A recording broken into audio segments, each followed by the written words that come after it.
Olá, muito bom dia, pessoal. Muito obrigado pela sua audiência, muito obrigado por você levantar cedinho todo domingo para acompanhar aqui o nosso Domingão do Carlão. Antes de apresentar meu convidado de hoje, o Rodrigo Barbetti, que está aqui do meu lado, eu queria agradecer imensamente o pessoal da Employer, que é o nosso patrocinador master aqui do Domingão do Carlão. Muito obrigado ao pessoal da Employer que entende tudo de trabalho temporário que é tão importante no agronegócio, e é importante que você que vai contratar trabalho temporário faça isso de uma maneira legalizada, de maneira oficial, contratando gente da prateleira de cima, como é o caso aqui da Employer. Antes de apresentar meu convidado, eu queria dizer para vocês o seguinte: eu aprendi com um grande amigo meu que está aí beirando os 90 anos, meu amigo Cid Barros, que é um agropecuarista muito importante aqui no Brasil, com quem eu aprendi demais. E ele me ensinou o valor dos amigos. Ele falou: Carlão, você nunca na sua vida deve almoçar sem ter um amigo do seu lado, você nunca deve... você tem que valorizar os seus amigos. E os amigos, aí ele me explicou um negócio que vai além. Ele falou assim: mais importante ainda do que os amigos é os amigos dos amigos, porque eles já vêm triado. Eu aprendi isso. Estou falando tudo isso porque eu queria mandar um abraço aqui para o Paulo Tiburcio, que está aqui na capa da nossa revista Agro Revenda. O Paulo Tiburcio, que é o presidente da Andave, e que foi o meu amigo que indicou um amigo dele para ser o nosso entrevistado aqui nesse Domingão do Carlão. E o amigo está aqui, Rodrigo Barbetti. Rodrigo é um contador, ele, além de contador no sentido da palavra contabilidade, também é um contador de história. Nós estamos aqui conversando, o caboclo é da prateleira de cima, vocês vão ver. Ô, Rodrigo, obrigado pela sua presença aqui, pela honra, pelo seu tempo, né, de receber a gente aqui no seu escritório. Eu sei que a sua agenda é extremamente complicada, corrida. Obrigado pela sua gentileza, viu? Poxa, eu que agradeço, é uma honra. Embora fui surpreendido com tudo isso, o Paulo falou: recebe um amigo aí, é o Carlão. Eu falei: pô, Paulo, com certeza, vai ser um prazer, né? E estamos aqui agora nessa entrevista, né? Vamos lá, prazer estar aqui com a sua audiência, prazer mesmo. E, Paulo, obrigado mais uma vez aí por ter me apresentado o Carlão. E acabei de aprender mais uma coisa aqui, né? Nunca almoce aí sozinho, né? Sempre a companhia de um amigo, e mais importante que os amigos dos amigos, né? Pois é, os amigos. Eu me considero seu amigo agora já, você entendeu? Maravilha, maravilha. As conexões é o que faz a diferença na nossa caminhada, não tenha dúvida. Com certeza. Ô, Rodrigo, é o seguinte, a gente tem um bordão aqui no meu programa, no Fala Carlão, que é o meu programa diário, aqui no Domingão também, no Fala Carlão Especial de Sábado, que a gente sempre diz assim, que ninguém nasce já com essa fama toda. Você tem uma empresa que é a BLB, vocês estão vendo aqui, a BLB Brasil, cujo foco é auditoria, consultoria, educação. Vocês vão entender um pouquinho tudo isso, mas ninguém nasce desse jeito, todo mundo tem uma história, e a história desse moço aqui é muito bacana, e eu queria que você começasse por aí, viu, Rodrigo? Começasse falando um pouquinho da sua história. Principalmente, sabe do quê? Eu não me canso de falar isso. Eu queria saber quais são os valores, aquilo que você aprendeu com a sua família, com seus pais, enfim, o que eles te legaram. É por aí a conversa. Bom, acho que a minha história, assim, não tem nada de especial, uma história, né, como de todo brasileiro, de muito trabalho e superação, né? E penso que o trabalho e respeito às pessoas, acho que é o principal valor, assim, que os meus pais, né, deixaram, né, para mim, para os meus irmãos, e que eu tento passar também adiante para os meus filhos. Eu sou natural de Morro Agudo. Morro Agudo é um município do estado de São Paulo, fica a 80 quilômetros aqui de Ribeirão Preto, à margem da Anhanguera, sentido Uberaba, e um município muito peculiar, né, que acho que, salvo engano, é o 12º maior município do estado de São Paulo, uma extensão territorial muito grande, que faz dele o maior produtor de cana do Brasil. Disputa ali, né, com Uberaba, então às vezes está no primeiro, às vezes em segundo. Então eu sou dessa pequena cidade, uma cidade hoje de cerca de 28 mil habitantes, e meus pais, né, vêm de uma família, parte do meu pai, do meu avô, uma família de agricultor, né, de produtor rural ali, de pequenas propriedades, gente muito batalhadora, a gente sempre trabalhou ali, né, no cultivo da terra, família grande, família ali de 13 irmãos, E também a família da minha mãe, também gente muito simples, até comentava contigo agora há pouco, meu avô era trançador, né? Fazia então os cabreços, a coisa toda. Então, família muito simples. Meu pai, motorista de ônibus, né? Depois de caminhão, minha mãe lavadeira, né? Então a gente cresceu em meio a essa vida simples, mas com uma vontade até de proporcionar uma vida melhor para eles. Então eu gosto de pensar que na nossa caminhada os propósitos vão se apresentando, né, vão acontecendo, basta a gente prestar atenção. Então um dos primeiros propósitos ali que eu penso que me motivou, né, a ir além, foi essa de querer ajudar ali os meus pais. E depois eu encontrei a que veio a ser hoje a minha esposa, que me deu filhos maravilhosos, né, que é a Tatiane. E aí ali outros propósitos se apresentam, né, de construir uma família, formar essa família, filhos e tudo mais. E hoje aqui na BLB a gente tem outros propósitos também, a gente vai falar disso um pouco mais adiante. Muito bacana, né, gente? Eu gosto sempre de achar as coincidências aí entre os meus entrevistados e também um pouquinho da minha vida, né? Essa história que você falou aí de ajudar os pais sempre me moveu. Eu posso até te dar um exemplo. Minha mãe sempre falava assim, meus filhos vão estudar, porque na verdade a gente também veio de uma família muito humilde e que a maioria de nós, dos meus primos, ninguém estudava. Era uma época que a turma ia trabalhar na enxada, trabalhar na roça, né? Mas a minha mãe queria um futuro diferente para os filhos dela e ela falava, até os 18 anos todo mundo vai estudar. E foi o que aconteceu. E no meu primeiro emprego, eu lembro que a primeira coisa que eu queria fazer e fiz foi, eu preciso botar energia elétrica na casa do meu pai. Então foi a primeira coisa que eu fiz com o dinheiro que eu ganhei, os primeiros dinheiro que eu ganhei trabalhei no Bradesco, como todo mundo já que me conhece sabe aí, aliás, o Bradesco hoje é patrocinador aqui do nosso programa, eu quero agradecer imensamente, essa é uma organização fantástica.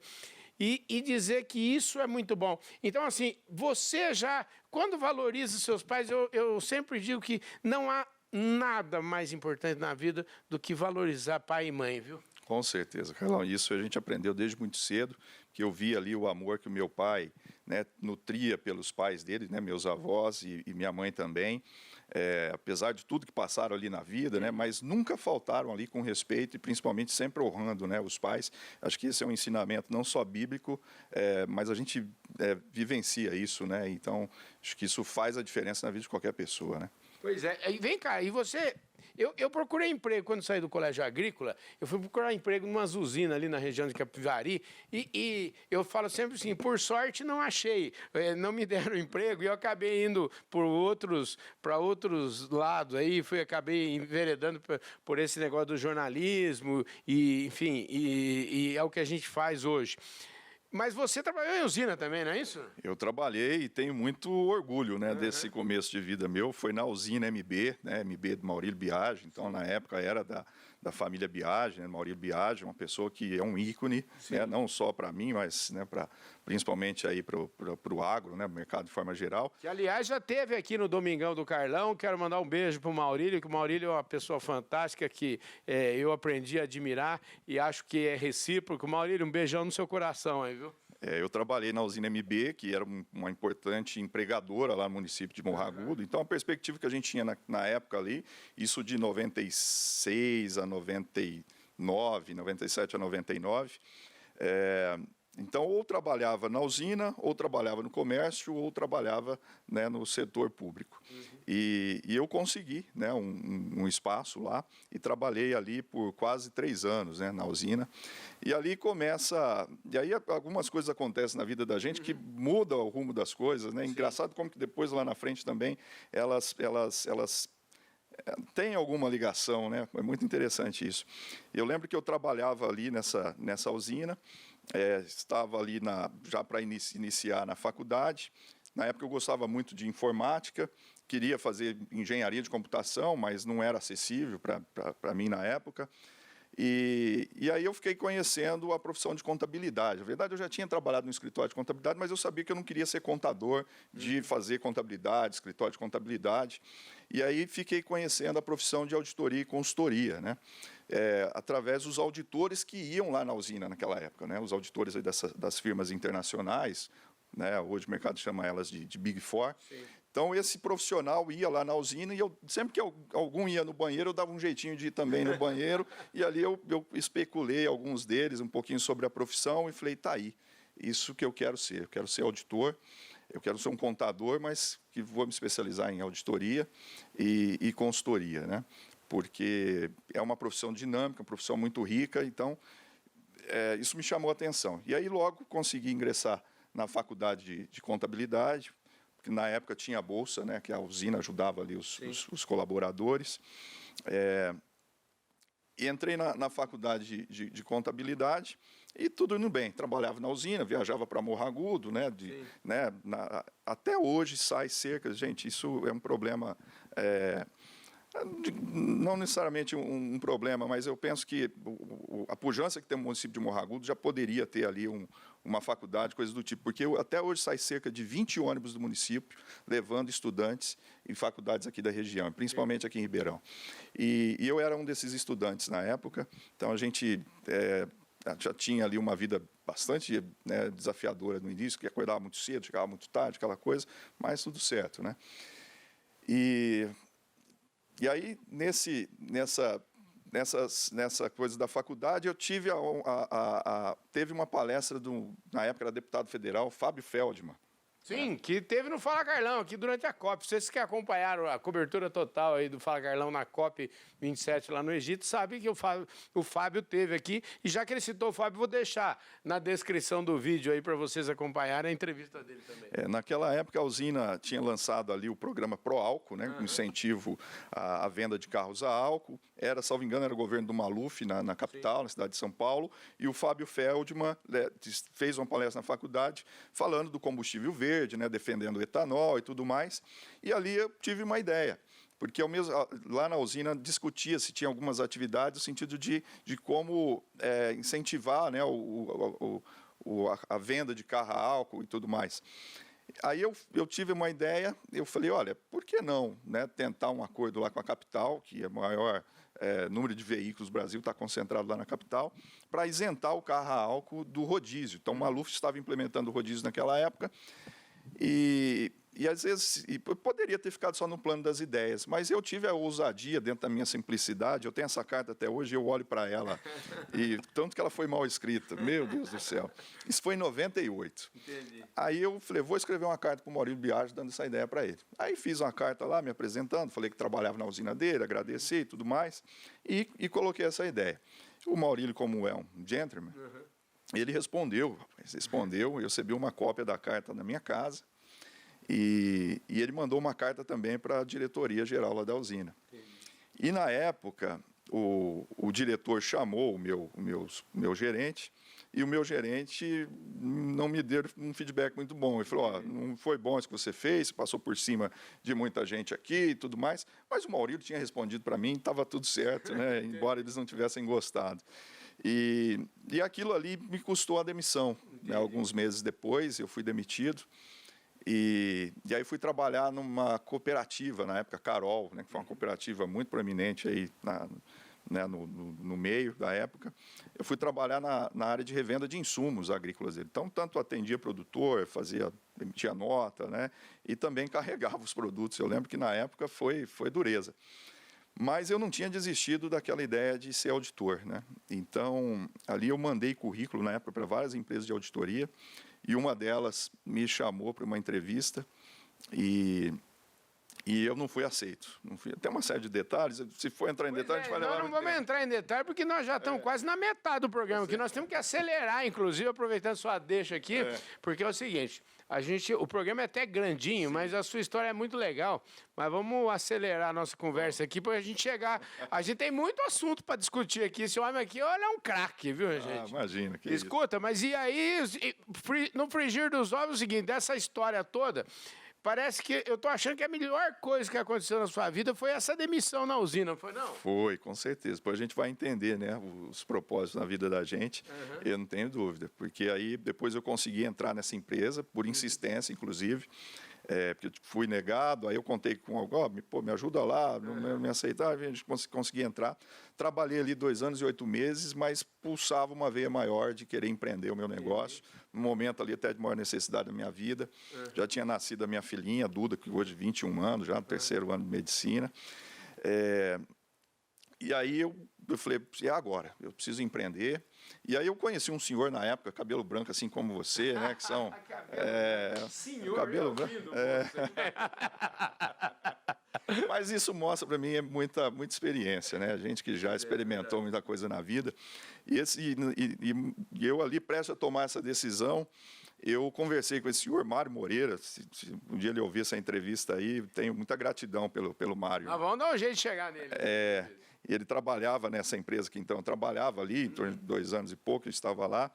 E eu fui trocar uma ideia com ele, ele me disse o seguinte, ele falou, olha, eu falei, Mário, mas eu penso que eu tenho pouca experiência ainda, apesar da vontade, né, de querer fazer acontecer e tal.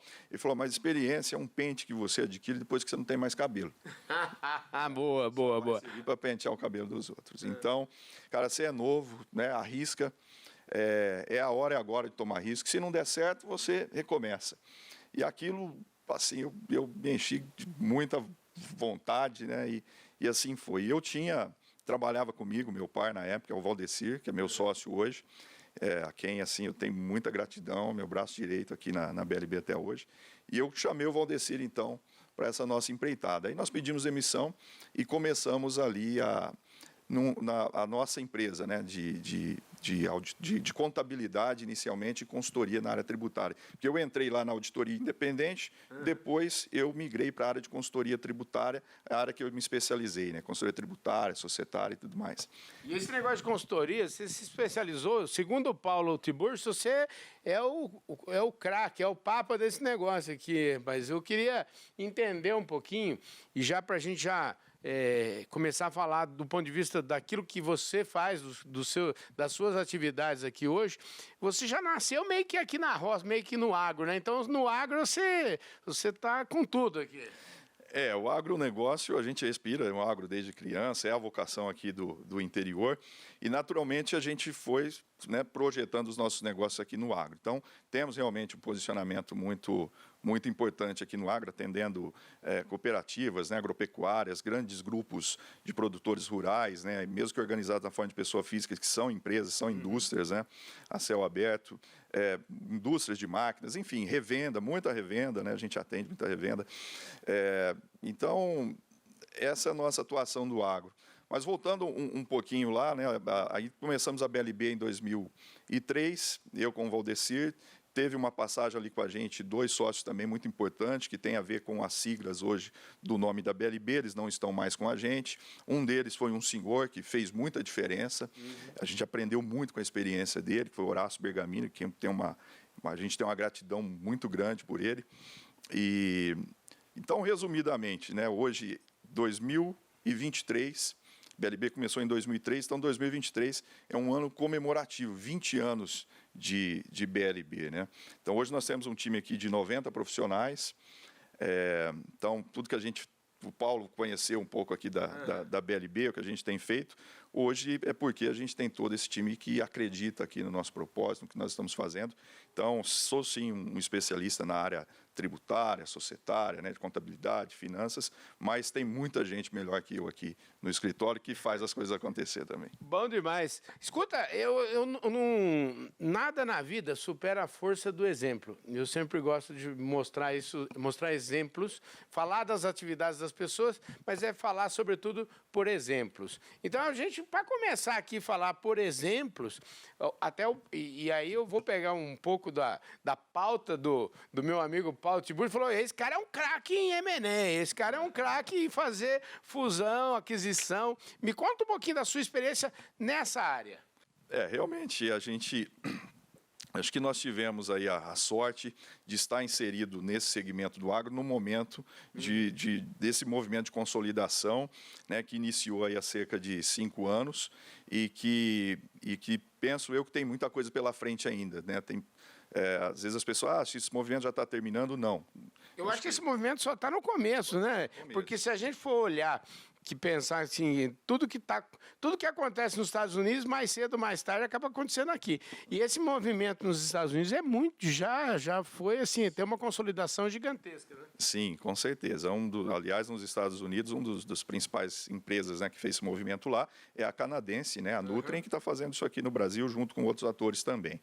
Então, realmente, a gente tem uma atuação, até pelo fato da gente estar bem inserido nesse segmento, não só nesse segmento, mas também em outros, né, que ao longo aí da nossa atividade de auditoria e consultoria, a gente teve a oportunidade de assessorar alguns clientes nesse processo de M&A, e a hora que a gente percebeu, eu falei, poxa, nós estamos fazendo um trabalho até mais completo do que faz as grandes boutiques na capital, as boutiques de M&A, porque aqui a gente tem uma solução completa, né? A gente não só faz avaliação econômica, né, um estudo ali para saber quanto vale uma empresa, e traz o comprador para a mesa e negocia.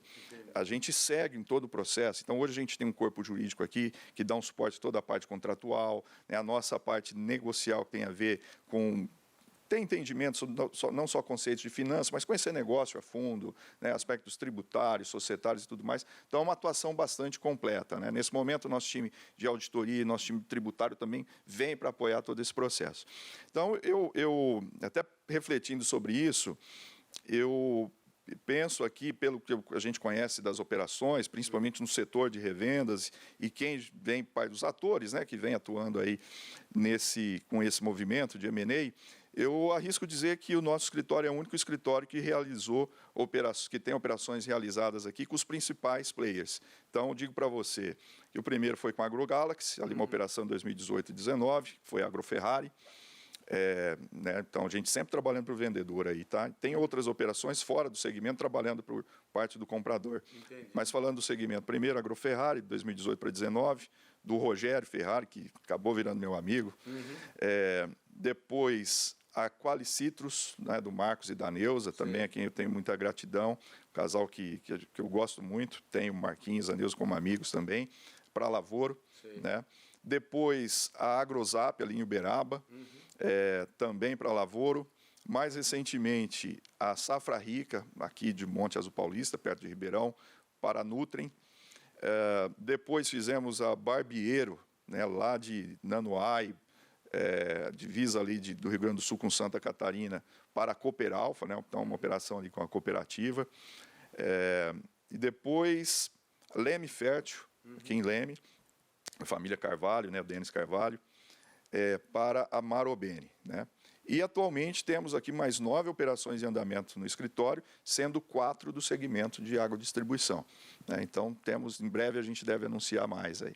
Então, e também assessoramos a Pantanal na venda de 30% ali das ações para a Bung, né? Então, assim, já fizemos operações, resumindo, AgroGalaxy, Lavoro, Nutrem, Cooperalfa, Bung e Marobene. Então, temos uma experiência aí bastante interessante que pode agregar para muita gente. Com certeza. Eu queria aproveitar, já que você falou da AgroGalaxy, e mostrar aqui a capa da revista Agro Revenda mais recente, que traz aqui a Sheila Albuquerque, que é a CEO da AgroGalaxy, e falando aqui sobre a agricultura regenerativa. E tem a capa, além dessa reportagem com a AgroGalaxy, também traz aqui uma entrevista com o meu amigo Jacir Costa Filho, que é o presidente do COSAG, lá da Fiesp. Fala também da internacionalização aqui do programa Fala Carlão, além dos cadernos agrocooperativas e Falando de Bicho. Então, revista Agro Revenda está aqui. Agradecer o pessoal da Agro Revenda, que está sempre apoiando o nosso programa Fala Carlão, apoiando o Domingão do Carlão. E, olha, a gente já falou de M&A. Outra coisa que eu acho que vocês atuam aqui, com certeza, eu queria que você falasse um pouquinho, que um dos temas mais, vamos dizer assim, importantes dentro do agronegócio, que é a questão da sucessão, né? Porque a sucessão familiar é sempre um dilema e muitas vezes uma oportunidade de, vamos dizer assim, de dar um encaminhamento bom para um rumo bom para as coisas, para o agro. Você também trabalha nessa área aqui, né? Sim, trabalhamos, Carol. A gente tem uma divisão de consultoria societária e patrimonial, onde a gente desenvolve esses trabalhos de planejamento sucessório. E o bom planejamento sucessório é aquele que passa pelas áreas, não só da sucessão do patrimônio, mas sucessão da gestão. Aspectos de proteção patrimonial também deve ser dada a devida atenção, e os aspectos de planejamento tributário. Então, a gente consegue olhar para tudo isso, né, sobre um único prisma e congregar tudo isso em favor de uma melhor solução dentro desse contexto de planejamento sucessório. Temos feito aqui para importantes famílias, principalmente do agro, né, que vai desde donos de usinas, donos de indústrias, né, ligadas ao agro e outros segmentos também. E essa questão da sucessão, eu costumo dizer, também pegando gancho com essa questão do M&A, ela é uma das maiores preocupações, não só das famílias, mas do mercado de forma geral, mercado financeiro, né, as grandes indústrias, que é uma preocupação com a continuidade dos negócios, né? Então, isso vale desde do pequeno produtor, que tem uma preocupação ali, quem é que vai levar esse legado dele para frente, passa pelas revendas, né, e para as empresas de forma geral, né? O maior número de empresas, não só no Brasil, no mundo, são empresas familiares. Então, isso é uma preocupação. Mas eu gosto de pensar que as empresas que deixaram de existir, né, ao longo das décadas, elas sempre vão estar, a gente vai verificar ali, no mínimo, 2 motivos presentes, né, nesse processo das empresas que têm problema no meio do caminho aí, que é não saber fazer a sucessão, tá? Não saber acompanhar as mudanças, tá? E não saber crescer.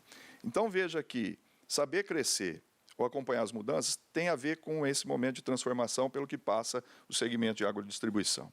E, ao mesmo tempo, também a sucessão. E uma coisa leva a outra, né?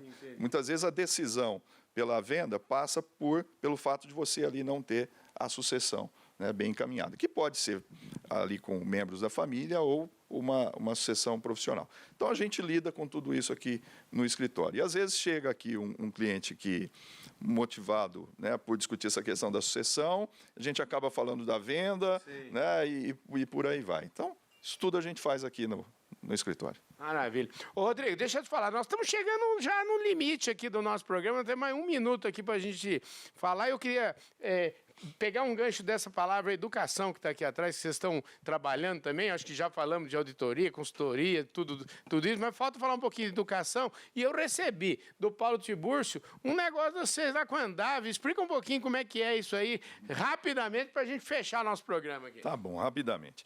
Educação é uma das áreas hoje, né, que a gente chama de grupo BLB, porque não temos só negócio de auditoria e consultoria. Tem um negócio de educação, que existe desde 2015, que tem uma proposta de levar aprendizado prático aí na área de contabilidade, finanças, tributos e governança, né, onde a gente trabalha também essa ideia de sucessão e tal. E temos também uma terceira área de negócio, que é a BLB Ventures, né, Builders, que é uma espécie de aceleradora de startup, onde a gente tem também alguns negócios ali, sempre voltado para o agro, né? Temos lá Arara Seed, que é uma plataforma de financiamento coletivo, uma plataforma de crowdfunding, como se fosse uma bolsa de valores para financiamento de startups, focada no agronegócio, que nós lançamos ano passado. Então, esse é o Grupo BLB Brasil. E a Andave, nós temos aí uma parceria com a Andave, a convite dessa nova gestão do Paulo Tiburcio, para levar todas essas nossas soluções, né, dentro dessa proposta de agregar valor para os associados, e tem dado muito certo, estamos muito felizes aí, agradeço ao Paulo Tiburcio, né, e toda a diretoria da Andave pela oportunidade. E quem está muito feliz sou eu, porque gravei aqui um Domingão do Carlão para vocês, um bate-papo extraordinário aqui. Podia ficar aqui horas, dava para a gente ficar o dia inteiro conversando aqui com o Rodrigo Barbetti, que é um craque aqui da auditoria, enfim, é um craque da consultoria, é um craque da educação executiva, e eu tenho certeza que vocês adoraram. Eu espero poder voltar mais vezes aqui, viu? E eu espero que esse seja só o primeiro de muitos bate-papos que a gente vai ter aí, tá bom? Poxa, as portas estão sempre abertas, né, independente aqui de negócios. Adorei te conhecer. Obrigado pela oportunidade de estar falando aqui pela tua audiência. Então, estamos sempre à disposição aqui. Obrigado mesmo, viu? Maravilha. Obrigado, Employer, pelo patrocínio aqui do nosso Domingão do Carlão. Muito obrigado a todos vocês pela audiência, e a gente se vê aí pelas nossas redes sociais e aqui também no canal do Boi. Muitíssimo obrigado. Um beijão no coração de todos vocês. Eu vejo todo mundo domingo que vem aqui no nosso Domingão do Carlão.